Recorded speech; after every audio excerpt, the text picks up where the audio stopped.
পশ্চিমবঙ্গে নির্বাচন হবে আর রক্তপাত হবে না, এটা কি তৃণমূল কংগ্রেস চায়? আজকে পশ্চিমবাংলা শুধু নয়, ভারতবর্ষের বিভিন্ন রাজ্যে উপনির্বাচনের রেজাল্ট হয়েছে। আমার এখনো পর্যন্ত কোনো খবর পাইনি ওখানে কোনো ঘটনা ঘটেছে, কিন্তু দুর্ভাগ্য আমাদের পশ্চিমবাংলায় একটা উপনির্বাচনে একটি ফুটফুটে ক্লাস 4-এর 9-10 বছরের বাচ্চা মেয়েকে খুন হতে হলো। অভিযোগ কি? যে তৃণমূলের ছোড়া বোমের আঘাতে ওই বাচ্চা মেয়েটির মৃত্যু হয়েছে।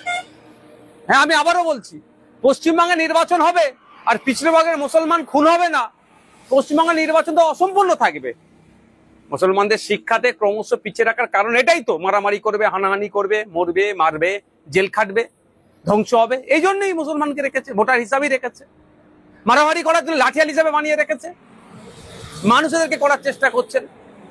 আমরা যারা এর বিরুদ্ধে কথা বলি ওই জন্য আমাদেরকে দোষারোপ করা হয়। এই যে ঘটনা ঘটেছে, রাজ্য সরকারকে প্রকাশ্যে ক্ষমা চাওয়া দরকার।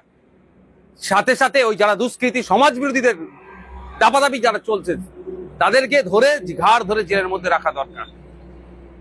আমি ওই পরিবারকে সমবেদনা জানাই এবং গভীর উদ্বেগের সাথে বলছি, আমার পশ্চিমবাংলা কোন দিকে এগিয়ে যাচ্ছে।